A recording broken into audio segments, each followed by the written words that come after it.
আসসালামু আলাইকুম প্রিয় শিক্ষার্থীরা, আশা করি তোমরা সবাই অনেক বেশি ভালো আছো। শীতের সকালে সবাইকে স্বাগতম।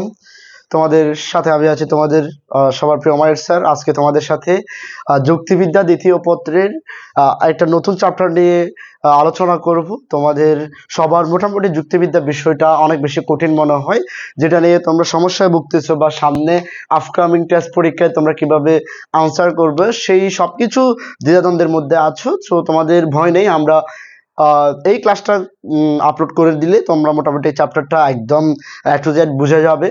তো এর আগে আমরা চেষ্টা করেছি যুক্তিবিদ্যার ষষ্ঠ অধ্যায়ে তোমাদেরকে বুঝিয়ে দেওয়ার দুইটাই, বুঝিয়ে প্লাস গুছিয়ে আমরা দুইটাই দিয়েছি। ষষ্ঠ অধ্যায় বাক্যটা, সেই চ্যাপ্টারটা তোমরা আশা করি ক্লিয়ার করেছো, আমরা সবার কাছে পজিটিভ রিভিউটাই পেয়েছি। তার ধারাবাহিকতায় আজকে আমি তোমাদের সাথে যুক্তিবিদ্যার চ্যাপ্টার নাম্বার 2, যেটার নাম হচ্ছে যৌক্তিক বিভাগ, সেই চ্যাপ্টারটা নিয়ে আলোচনা করব। একদম পাঠের মতো করে তোমাদেরকে আমি চ্যাপ্টারটা ক্লিয়ার করে দেব। আশা করি তুমি নিজেও উপকৃত হবে এবং তোমরা পরীক্ষায় একটা ভালো মার্ক তুলতে পারবে। চলো কথা আর না বাড়াই, আমরা চলে যাই মূল আলোচনাতে। আমরা দেখতে পাচ্ছি আমাদের টপিকটার নাম হচ্ছে যৌক্তিক বিভাগ।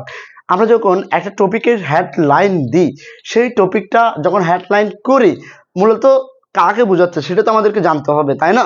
আমরা সেই কাকে বোঝাচ্ছে সেটা একটু জানবো। দেখতে পাচ্ছি আমরাতে বলছে একটি নীতি বা সূত্রের উপর নির্ভর করে। কিসের উপর? একটা নীতি। নীতি মানে সেটাকে আমরা কি বলি? নীতি মানে আমরা বলি নিয়ম। নীতি মানে আমরা কি বলি?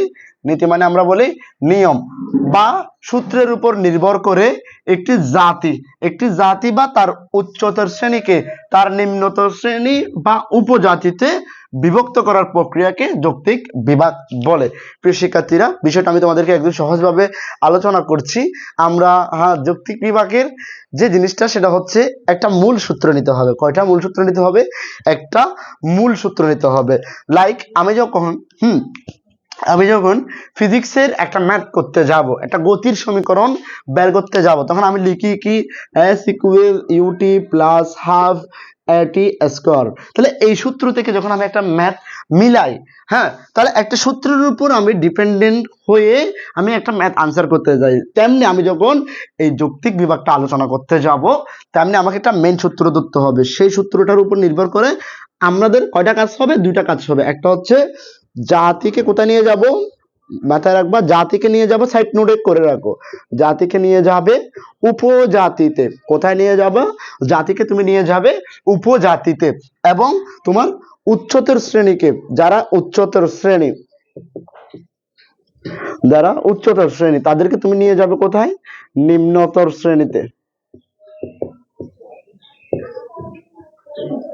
নিম্নতর শ্রেণীতে। এই যে উচ্চতর শ্রেণীকে নিম্নতর শ্রেণী, জাতিকে উপজাতিতে বিভক্ত করার প্রক্রিয়াকে আমরা কি বলতেছি? আমরা মূলত এটাকেই বলতেছি হচ্ছে যৌক্তিক বিভাগ। তো তোমরা এই জিনিসটা একটু মাথায় রাখবে। তোমার এই দুইটা নীতি বুঝলে তুমি সবকিছু বুঝে যাবে। যৌক্তিক বিভাগের মূল আলোচ্যটা আসলে আমরা কি নিয়ে করতে চাচ্ছি।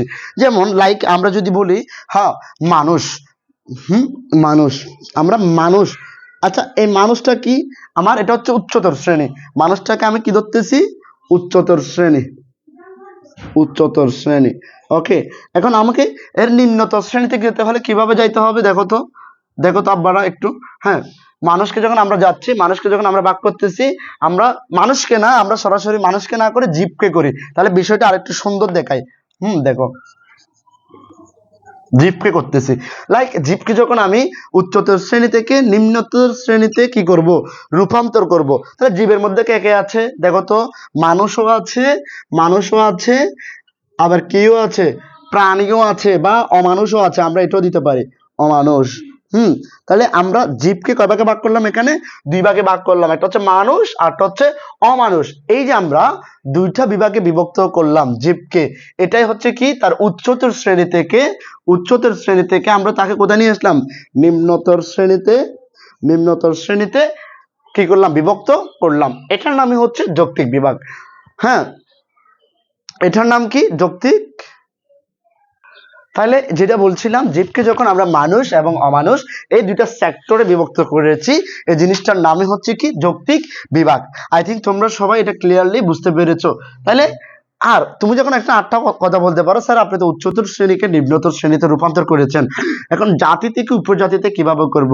সেম, যেটা আপনার উচ্চতর শ্রেণী সেটা হচ্ছে জাতি, অর্থাৎ আপনি মেইন যে জিনিসটা, যেমন আমি আপনাকে কথা বলি, হ্যাঁ, আপনি যখন বৃক্ষকে যখন আপনি বিভক্ত করবেন, আপনি হয়তো বা বলতে পারেন এটা, হ্যাঁ, ফুল বৃক্ষ, এটা ফল বৃক্ষ, লাইক আমি নাম ধরছি, এটা জুঁই ফুলের একটা চারা বা এটা গোলাপ ফুলের একটা চারা, আপনি এভাবে বিভক্ত করবেন। কিন্তু মেইন জিনিসটা কি? মেইন জিনিসটা হচ্ছে বৃক্ষ। এখন বৃক্ষকে কি বিভক্ত করা যায়? যায় না। এটাই হচ্ছে কি উচ্চতর শ্রেণী বা জাতি। এবং তাকে যে আমি সেক্টরগুলোতে বিভক্ত করব, তার শাখা প্রশাখা যেগুলো আছে সেগুলাই কি আমার, হ্যাঁ, উপজাতি বা নিম্নতর শ্রেণী। লাইক তোমাকে আমি আরো কিছু এক্সাম্পল বোঝাচ্ছি, তুমি একদম টেনশন করার দরকার নাই, বিষয়টা তোমার মাথায় একদম সেট হয়ে যাবে। লাইক দেখো বাবা, বাংলাদেশ, ওকে, বাংলাদেশ, বাংলাদেশ, এই যে বাবা বাংলাদেশটা বললাম, এই বাংলাদেশটা হচ্ছে কি আমাদের মেইন সেক্টর, মেইন সেক্টর অর্থাৎ মেইন জাতি। আমরা বাংলাদেশে বসবাস করি, আমরা মেইন সেক্টর। তাহলে বাংলাদেশের যতগুলা জেলা আছে, সাপোজ অনেকগুলা জেলা আছে, চিটাগং আছে, ঢাকা আছে, রাজশাহী আছে, সিলেট আছে, এটসেট্রা এটসেট্রা, অনেকগুলা বিভাগ বা জেলা রয়েছে। তাহলে এই বাংলাদেশকে যখন আমি তার নিম্নতর শ্রেণীতে ভাগ করতেছি, অঙ্গ প্রত্যঙ্গ বা শাখা প্রশাখায় বিভক্ত করতেছি, সেটাই হচ্ছে কি তার যৌক্তিক বিভাগ। লাইক তোমাকে যদি আমি আরো এক্সাম্পল দিই, ওয়ার্ল্ড, ওয়ার্ল্ড মানে কি আমার বিশ্বটা, পুরো বিশ্বটার মধ্যে 195টি দেশ রয়েছে, এই 195টি দেশ সবগুলা কি ওর প্রশাখা। তাহলে আমরা বুঝতে পেরেছি যৌক্তিক বিভাগ কি। হ্যাঁ, আশা করি সবার বিষয়টা ক্লিয়ার হয়েছে। একটু কমেন্ট করে জানাও তোমাদের মধ্যে এটা ক্লিয়ার হয়েছে কিনা। তাহলে এখানে আরেকটা এমসিকিউ তোমাদের আসবে পরীক্ষায়, সেই জিনিসটা একটু তোমরা নোট ডাউন করে নিবে। সেটা হচ্ছে যৌক্তিক বিভাগ হচ্ছে সবসময়, যৌক্তিক বিভাগ হচ্ছে কোনো পদের ব্যক্তার্থের দিক। কি বললাম এটা একটু নোট ডাউন করে রাখো, সাইড নোট। যৌক্তিক বিভাগ হচ্ছে, যৌক্তিক বিভাগ হচ্ছে, যৌক্তিক বিভাগ হচ্ছে কোন পদের, কোন পদের, কোন পদের কিসের দিক? ব্যক্তার্থের দিক, ব্যক্তার্থের দিক। অর্থাৎ এখন তোমার প্রশ্ন হচ্ছে বাবা যে ভাইয়া ব্যক্তার্থ জিনিসটা কি, আমি তো এটাই বুঝি না, আমার তো এই কনসেপ্টটা ক্লিয়ার নেই। একদম টেনশনের কিছু নেই, তোমাকে যখন আমি পড়াচ্ছি বিষয়ে সবকিছু আমি তোমাকে এ টু জেড একদম এক্সপ্লেনেশন ভাবে বুঝিয়ে দিব। ওকে, তাহলে দেখো ব্যক্তার্থ মানে হচ্ছে, যখন তুমি ব্যক্তার্থ জিনিসটা শুনবা, লাইক মাথায় রাখবা সবসময়, এটা হচ্ছে কি সংখ্যা, এটা কি সংখ্যা, অথবা মাথায় রাখতে পারো পরিমাণ, অথবা মাথায় রাখতে পারো কি, মাথায় রাখতে পারো পরিমাণকে মাথায় রাখতে পারো। তাহলে যৌক্তিক বিভাগ হচ্ছে কোন পদের ব্যক্তার্থের দিক। লাইক তোমরা সবাই কি বুঝেছো বিষয়টা? আশা করি সবার কাছে একদম বিষয়টা ক্লিয়ার হয়েছে। তাহলে দেখো তো সংখ্যার দিকটা কিরকম। আমি যদি বাংলাদেশ ক্রিকেট টিমটাকে বিভক্ত, সরি, ক্রিকেটকে বিভক্ত করি, ক্রিকেটকে যদি আমি বিভক্ত করি, লাইক এটা হচ্ছে বাংলাদেশ ক্রিকেট টিম, তাহলে বাংলাদেশ ক্রিকেট টিমের যে দুটো সেক্টর রয়েছে, একটা হচ্ছে বয়েজ, একটা হচ্ছে কি বয়েজ টিম, আরটা হচ্ছে গার্লস টিম। ওকে, তোমরা এই জিনিসটা এটুক তো বুঝেছো, একটা বয়েজ টিম, একটা গার্লস টিম। তোমরা আমার লেখাটা একটু অ্যাভয়েড করো, কারণ আমার লেখা একটু বাজে, সেটা আমিও স্বীকার করি। তাহলে একটা হচ্ছে কি টিম, বয়েজ টিম, আরটা হচ্ছে গার্লস টিম। এখন বয়েজ টিমে প্লেয়ার ধরো এক্সট্রা প্লেয়ার সব 15, গার্লস টিমের এক্সট্রা প্লেয়ার সব 15, টোটাল 30 জন। এই 30 জনের সংখ্যা মোট ক্রিকেটকে রিপ্রেজেন্ট করে কিনা। টোটাল আমার 30 জন, আমাকে বললাম তোমার আপনার ক্রিকেট প্লেয়ার কয়জন আছে, 30 জন। আমি আপনাকে বললাম এটাকে আপনি উপজাতিতে নিয়ে যান, তাহলে আপনি নিয়ে যাবেন কয়জন? ছেলে প্লেয়ার 15 জন, মেয়ে প্লেয়ার 15 জন। তাহলে টোটাল যে 30 জন আছে, এটা আপনার পুরো ক্রিকেট টিমটাকে রিপ্রেজেন্ট করে কিনা? করে অবশ্যই, কারণ অল ক্রিকেটারের সংখ্যা 2 ভাগে বিভক্ত করলাম। তার মানে মাথায় রাখবা উপজাতিদের ব্যক্তার্থের সংখ্যা সব সময় তার জাতির সমান হয়, এই কথাটা মাথায় রাখবা। আমি কি বলেছি? উপজাতিদের ব্যক্তার্থের পরিমাণ বা উপজাতিদের যে ব্যক্তার্থ, সেটা মানে যে সংখ্যার পরিমাণ, সেটা মেইন জাতির সমান হইতে হবে। আমি ধরো বাংলা পৃথিবীতে মানুষ রয়েছে লাইক 700 কোটি। আমি যখন 195টা দেশে বিভক্ত করেছি, তখন জনসংখ্যা সবগুলোকে আলাদা আলাদা ভাবে বিভক্ত করেছি না বাবা? তাহলে এই যে আলাদা আলাদা ভাবে বিভক্ত করেছি, এই আলাদা আলাদা সবগুলো সংখ্যা যদি আমি আবার যোগ করি, আবার ক্যালকুলেট করি, তাহলে আমি টোটাল 700 কোটি পাবো না? অবভিয়াসলি পাবো। এটাই হচ্ছে কি আপনার ব্যক্তার্থের পরিমাণ সব সময় তার জাতির বা উচ্চতর শ্রেণীর সমান হয়। ক্লিয়ার? আশা করি তোমরা এই কনসেপ্টটা একদম ইন ডিটেইলসে ক্লিয়ারলি বুঝে গিয়েছো। হ্যাঁ, তাহলে চলো আমরা পরবর্তী আমাদের স্লাইডে চলে যাই, যেখানে আমরা লেকচার 2 পরবর্তী স্লাইড নিয়ে আলোচনা করব। ওকে, আচ্ছা প্রিয় শিক্ষার্থীরা, আমরা যে বিষয়টা নিয়ে তোমাদের সামনে এখন আলোচনা করব সেই বিষয়টা হচ্ছে বিভাগের মূল সূত্র। বিভাগের মূল সূত্র অর্থাৎ বিভাগের মূল সূত্র তোমার মেইন নীতি সেটা কি জিনিস। হ্যাঁ, তোমাকে আমি সেই জিনিসটা একটু আলোচনা করে বুঝিয়ে দিব, যাতে পরবর্তীতে তোমার কখনো এই কনসেপ্টটা নিয়ে সমস্যা না হয়। একটু খেয়াল করো, লক্ষ্য করো বোর্ডের দিকে। বলা হয়েছে যে গুণের উপর ভিত্তি করে, কিসের কথা বলা হয়েছে? যে গুণের উপর, বিষয়টা হইতে হবে একটা গুণ, যে গুণের উপর ভিত্তি করে কোন শ্রেণীকে, কাকে? কোন শ্রেণীকে তার উপশ্রেণীতে ভাগ করা হয় তাকে বিভাগের মূল সূত্র বলা হয়। বিষয়টা তোমাকে সংজ্ঞা মুখস্থ করতে হবে না, মাথায় রাখতে হবে। তোমাকে একটা গুণ নিতে হবে, একটা কি নিতে হবে? গুণ নিতে হবে। এই গুণের মাধ্যমে তার কিকে, তার মেইন শ্রেণীকে, তার মেইন শ্রেণীকে যখন তুমি তার উপশ্রেণীতে ভাগ করবে, উপশ্রেণীতে, আমি যা লিখি বোর্ডে সব নোট করবে, উপশ্রেণীতে বিভক্ত করা হয়, তখন সেটাকে আমরা কি বলতেছি? বিভাগের মূল সূত্র বলতেছি। তোমরা কি লেখাগুলো স্পষ্ট দেখতে পাচ্ছ? আশা করি সমস্যা হওয়ার তো কথা না। ওকে, দেখো তাহলে তাহলে বিভাগের মূল সূত্র, শ্রেণীকে উপশ্রেণীতে ভাগ করা হয় তাকে বিভাগের মূলসূত্র বলা হয়। আমাদের ক্যামেরাটা হয়তো একটু অস্পষ্ট দেখা যেতে পারে, কারণ লো লাইটে আমরা ক্লাস নিচ্ছি, ওয়েদারটা একদম কনকনে, এখানে সূর্য দেখা যায় না, যার কারণে আমাদের ওয়েটটা একদম মানে আমাদের ওয়েদারটা কারণে আমাদের লাইটটা হচ্ছে একদম লো। তাহলে যেটা বলছিলাম, তার গুণকে যখন বা শ্রেণীকে উপশ্রেণীতে, একটা গুণের উপর নির্ভর করে তার শ্রেণীকে যখন আমি তার উপশ্রেণীতে বিভক্ত করব, সেটাকে আমি কি বলতেছি? বিভাগের মূল সূত্র বলতেছি। লাইক আমি একটা গুণ ধরলাম সততা, আমি একটা গুণ ধরলাম কি? সততাকে একটা গুণ নিলাম। ওকে, কাকে গুণ নিলাম? সততাকে গুণ ধরলাম। সততাকে গুণ ধরে আমি কি করলাম? এই গুণটাকে ধরে আমি কি করলাম? মানুষ জাতিকে বিভক্ত করলাম। কাকে বিভক্ত করলাম? মানুষকে। গুণ ধরছে কি? সততা। এটা আমার কি? এটা আমার হচ্ছে গুণ, এটা আমার গুণ। তাহলে আমি কি বলছে? কোন শ্রেণীকে বা কোন জাতিকে, তাহলে আমি একটা শ্রেণী ধরলাম মানুষ শ্রেণী। আমি কি শ্রেণী ধরলাম? মানুষ শ্রেণী। এই মানুষ শ্রেণীকে যখন আমি ডিফাইন করব বা আমি যখন তাকে কি করব? বিভক্ত করব, তাহলে আমি পাচ্ছি কি? কারণ আমার গুণটা উল্লেখ করে দিতে হবে। আমি গুণটাকে আগে ধরলাম বাবা, সততাকে। তাহলে দেখো, তাহলে আমার ধরলাম কি? সৎ মানুষ, সৎ মানুষ, সৎ মানুষ এবং অসৎ মানুষ। তাহলে সৎ মানুষ এবং অসৎ মানুষ, এই সৎ মানুষ এবং অসৎ মানুষকে আমি মানুষটাকে শ্রেণী ধরে, সততাকে গুণ ধরে আমি তাদেরকে কি করলাম? বিভক্ত করলাম। এই জিনিসটা হচ্ছে কি? বিভাগের মূল সূত্র। আশা করি তোমরা বুঝতে পেরেছো। হ্যাঁ, আশা করি তোমরা বুঝতে পেরেছো বিষয়টা। তাহলে এই যে আমি এখন, তোমার একটা প্রশ্ন হইতে পারে ভাইয়া, একটা প্রশ্ন তো জাগতেই পারে, ভাইয়া আমি যে মেইন শ্রেণীটা ধরলাম এটার একটা নাম দেওয়া যায় না? অবশ্যই দেওয়া যায়। কি? অবশ্যই দেওয়া যায় না? দেওয়া যায়। তাহলে যে শ্রেণীকে, মাথা রাখবা, যে জাতিকে তার অন্তর্গত জাতিতে বিভক্ত করা হয় সেটাকে বলা হয় কি? বিভাজ্য মূল। এটা একটু কনসেপ্টটা একটু নোট করো, বিভাজ্য মূল। এটা হচ্ছে কি? মূল, বিভাজ্য মূল। কেন? কারণ আমি মূলসূত্র অনুসারে যে জাতিকে, তাহলে এটা মূলসূত্র অনুসারে যে জাতিকে তার অন্তর্গত উপজাতিতে বিভক্ত করা হয় সেটাকে কি বলা হয়? বিভাজ্য মূল বলা হয়। এবং এই বিভাজ্য মূলকে কেন্দ্র করে, আবার এই বিভাজ্য মূলকে যখন কেন্দ্র করে কি করা হয়? তার উপজাতিতে ভাগ করা হয়, বিভাজ্য মূলকে কেন্দ্র করে তার উপজাতিতে ভাগ করা হয়, সেটাকে তখন এগুলোকে আমরা কি বলবো? বিভাজক মূল। এই যে এই দুইটা, এগুলো হচ্ছে কি? বিভাজক মূল। এগুলা কি? বিভাজক মূল। ক্লিয়ার কিনা দেখো তো কনসেপ্ট গুলা। সরি, বিভাজক উপশ্রেণী হবে, এক্সট্রিমলি সরি, বিভাজক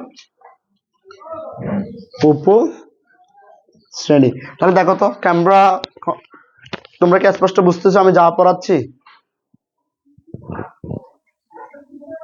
হুম, তাহলে দেখো বললাম কি, সৎ মানুষ এবং অসৎ মানুষ এই দুটো হচ্ছে বিভাজক উপশ্রেণী। এখন আমি তোমাদেরকে পুরো জিনিসটা গুছিয়ে দিই, হয়তো আমার মাথা একটা হ্যাং হয়ে গেছে না বিষয়গুলা শোনার পর, একদম টেনশন নেই। যতক্ষণ আমি ক্যামেরার সামনে আছি কোনো টেনশন করার দরকার নেই। তাহলে দেখো, যে গুণের উপর ভিত্তি করে একটা গুণ নিতে হবে, একটা গুণ নিলাম, সেটার উপর ডিপেন্ড করে আমি যখন কোনো জাতিকে তার অন্তর্গত উপজাতিতে বিভক্ত করব, সেটাকে আমরা কি বলতেছি, বিভাগের মূল সূত্র বলতেছি। বিভাগের মূল সূত্র কি তোমরা বুঝে গেছো? তাহলে প্রথম কনসেপ্টটা কি বলেছি আব্বারা, প্রথম কনসেপ্টটা হচ্ছে একটা গুণ নিতে হবে। ওকে, নিলাম, সেটা আমার কাজ শেষ। এবং দ্বিতীয় যেটা, একটা শ্রেণীকে, তাহলে যেই শ্রেণীকে আমি ধরে মূল সূত্র হিসাবে ধরবো, সেটাকে আমি কি বলবো, বিভাজ্য মূল, সেটাকে আমি কি ধরবো, বিভাজ্য মূল ধরবো। এবং যে বিভাজ্য মূলের উপর ডিপেন্ডেন্ট করে বাবা, যে বিভাজ্য মূলের উপর ডিপেন্ডেন্ট করে আমি তার উপজাতি ধরেছি, সেগুলাকে কি বলবো, বিভাজক উপশ্রেণী। সবার একদম ক্লিয়ার না? যুক্তিবিদ্যাটা এখন সহজ লাগতেছে না, পানি পানি লাগতেছে না? ওই যে কি একটা গান আছে না, ভুল হতে গেছি, পানি পানি কি একটা গান আছে, আই ডোন্ট নো, আমি গানটা জানি না, দাঁড়াও গানটা একটু শুনি। ওকে, স্পিকারে শোনা যায় এখানে, জানি না।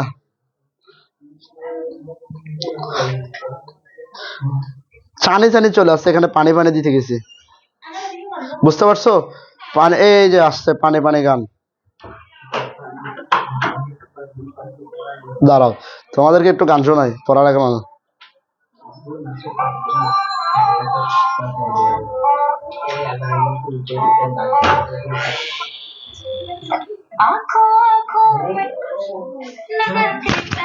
শুনতেছ?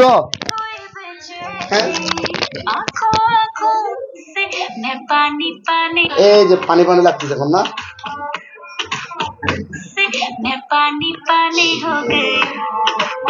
বুঝতেছো?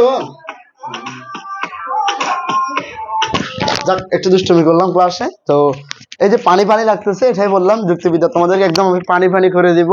সো যতক্ষণ আমি আছি কোনো টেনশন করার দরকার নাই, তোমরা নিশ্চিন্তে পরীক্ষায় ভালো করে আসবে। চলো আমরা পরবর্তী স্লাইডে চলে যাই আমাদের। তাহলে দেখো, আমি তোমাদেরকে কিছু কথা বলি। আমরা যখন একটা টপিক পড়তেছি যৌক্তিক বিভাগ, তো আমি যখন কোনো একটা এলাকায় ঢুকবো, হ্যাঁ, সেই এলাকার নিয়মগুলো আমাকে মেনে চলতে হবে, লাইক, রাইট না? তাহলে সেভাবে আমাকেও কিছু যৌক্তিক বিভাগের কিছু নিয়মাবলী রয়েছে, সেগুলো আমরা একটু দেখবো। টপিকটা হচ্ছে যৌক্তিক বিভাগের নিয়মাবলী, বিভাগের নিয়মাবলী।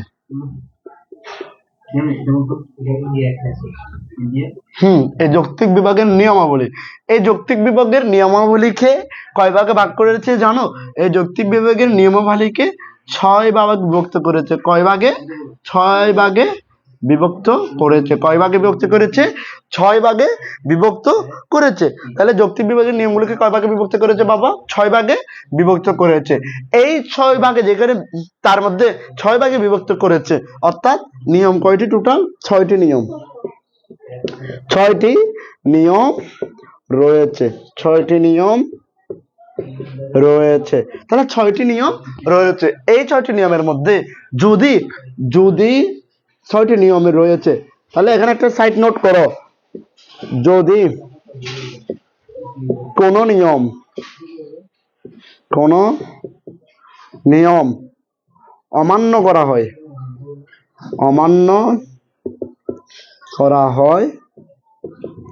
তখন বিভাগটি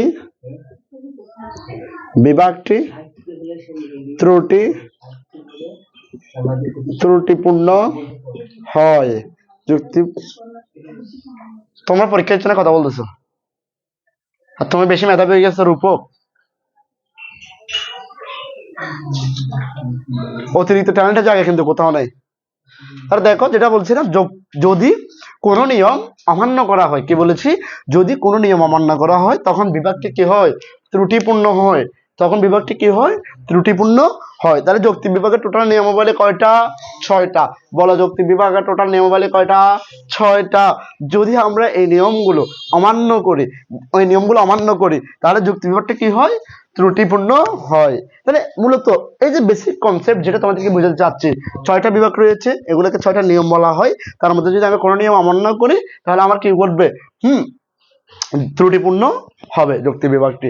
তাহলে আমরা এবার তার 6টি নিয়মের মধ্যে প্রথম নিয়মটা নিয়ে আলোচনা করব। চলো প্রথম নিয়মটা তোমাদেরকে একটু বিস্তারিতভাবে আলোচনা করে দিই।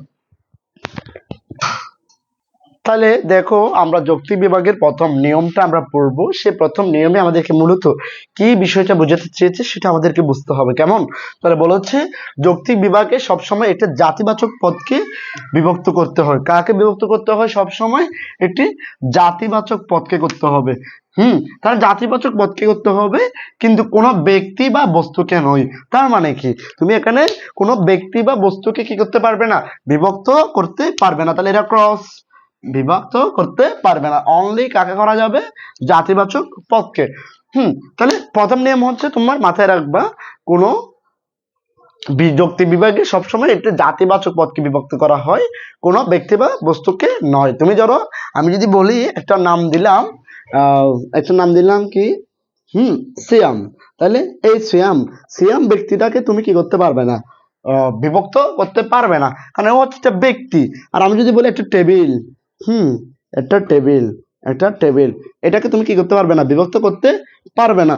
যদি এই দুটাকে তুমি বিভক্ত করতে চাও, দুই ভাবে বিভক্ত করতে পারবে। কয় ভাগে? দুই ভাগে। একটা হচ্ছে অঙ্গগত,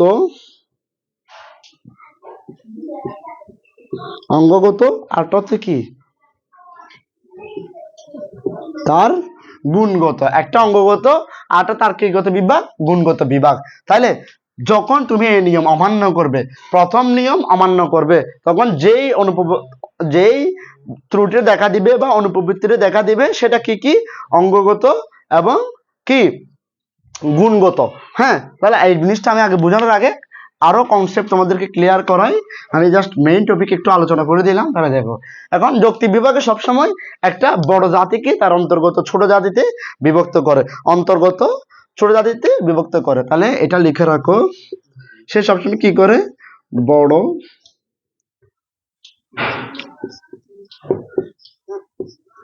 বড় জাতিকে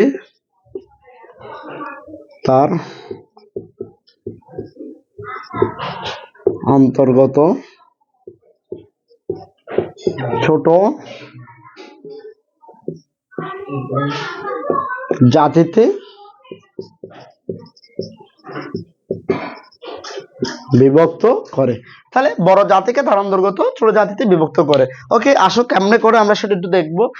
আসো আমরা সেটা কেন দেখবো না, সেটাও দেখবো আমরা। যেমন উদাহরণ, মানুষ একটা কি জাতি, বড় জাতি না? মানুষ একটা বড় জাতি না? তাকে যদি আমরা বিভক্ত করি, কি কি পাই? শিক্ষিত মানুষ, শিক্ষিত ও অশিক্ষিত মূর্খ, এগুলার কি, অশিক্ষিত। তাহলে আমরা যখন মানুষ জাতিকে বিভক্ত করেছি, একটা পেয়েছি শিক্ষিত, আর একটা পেয়েছি কি, অশিক্ষিত, ইলিটারেট। তাহলে দেখো তো, বড় জাতিকে তার অন্তর্গত, তার মানুষটাকে আমি তার অন্তর্গত ছোট জাতি, একটা শিক্ষিত আর একটা অশিক্ষিততে বিভক্ত করলাম। তাহলে শিক্ষিত অশিক্ষিত দুইটা মানুষের অন্তর্গত না, মানে মানুষের মধ্যেই না। এটাই, সেটাকে আমরা কি বলতেছি, যৌক্তিক বিভাগের প্রথম নিয়ম বলতেছি। যদি এই প্রথম নিয়ম কেউ অমান্য করে, তখন দুটো অনুপপত্তি দেখা দিবে, একটা অঙ্গগত, একটা হচ্ছে গুণগত, একটা অন্তর্গত আর একটা কি, গুণগত। তাহলে যদি এই নিয়ম অমান্য করলে, প্রথম নিয়ম অমান্য করলে, লিখো, প্রথম নিয়ম অমান্য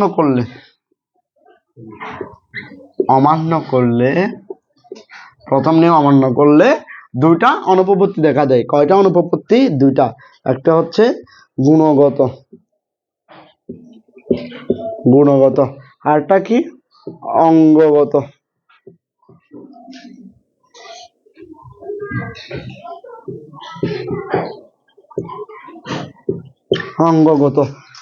তা আমি একটা বারবার শব্দ বলতেছিলাম না, অনুপপত্তি বলতেছিলাম না, একটা শব্দ, অনুপপত্তি। এটা মানে হচ্ছে তোমার ত্রুটি। এটা মানে কি, ত্রুটি। অনুপপত্তি মানে কি, ত্রুটি দেখা দেয়। তাহলে প্রথম নিয়ম যদি অমান্য করা হয়, দুটা অনুপপত্তি দেখা দেয়, একটা হচ্ছে গুণগত আর একটা হচ্ছে অঙ্গগত। লাইক গুণগত কিভাবে, যখন কোন পদকে তার গুণ অনুসারে কি অনুসারে, যেমন দেখো এটার সংজ্ঞাটা লিখো, এটার সংজ্ঞাটা একটু লিখে ফেলো। যখন কোন ব্যক্তি বা বস্তুকে তার গুণ অনুসারে, লিখো, গুণ অনুসারে বিভক্ত করা হয়, বিভক্ত করা হয়, তখন তাকে গুণগত অনুপপত্তি বলে। গুণগত কি বলে? অনুপপত্তি বলে। আর যখন কোনো ব্যক্তি বা বস্তুকে তার তার কি অনুসারে, তার অঙ্গ প্রত্যঙ্গ অনুসারে বিভক্ত করা হয়, তাহলে লিখো যখন, আমি জাস্ট এটা লিখতেছি না, যখন কোনো ব্যক্তি বস্তুকে লিখতেছি না, তার, এটা লিখতেছি জাস্ট, তার অঙ্গ প্রত্যঙ্গ,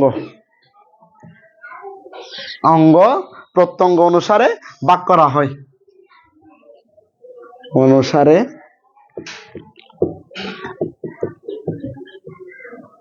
বিভক্ত করা হয়, সেটাকে আমরা কি বলতেছি? অঙ্গগত অনুপপত্তি বলতেছি। তোমরা কি সবকিছু দেখতেছো ঠিকঠাক? আমি এই পাশ থেকে দেখাচ্ছি তোমাদেরকে।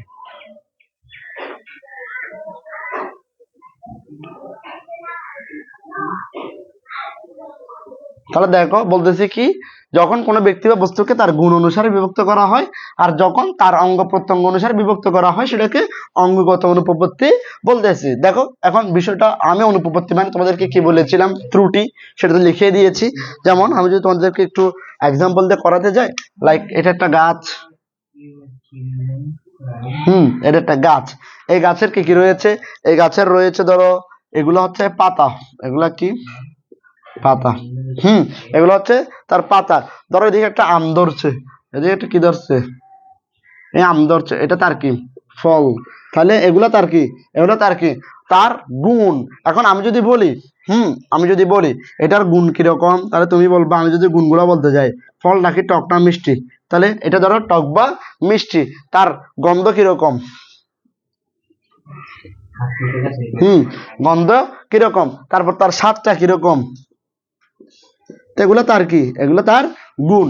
আর আমি যখন ধরো অঙ্গগত অনুপপত্তি বলবো, লাইক আমি একটা মানুষ আঁকলাম, ধরো একটা মানুষ আঁকলাম, ধরো এটা শহীদ, মানুষের হাত আছে, পা আছে, কিন্তু প্যান্ট নেই, তাহলে তার হাত, পা, প্যান্ট, চোখ, মাথা, এগুলো অনুসারে যখন আমি বিভক্ত করব, তখন সেটাকে আমরা কি বলবো?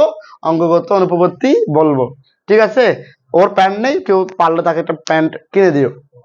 তাহলে আমরা অঙ্গগত অনুপপত্তি এবং গুণগত অনুপপত্তি, এই দুটো জিনিস একদম ক্লিয়ারলি বুঝে গিয়েছি প্রিয় শিক্ষার্থীরা। ওকে, চলো পরবর্তী নেক্সট স্লাইডে আমরা যৌক্তিক বিভাগের দ্বিতীয় নিয়ম নিয়ে আলোচনা করব। আসো।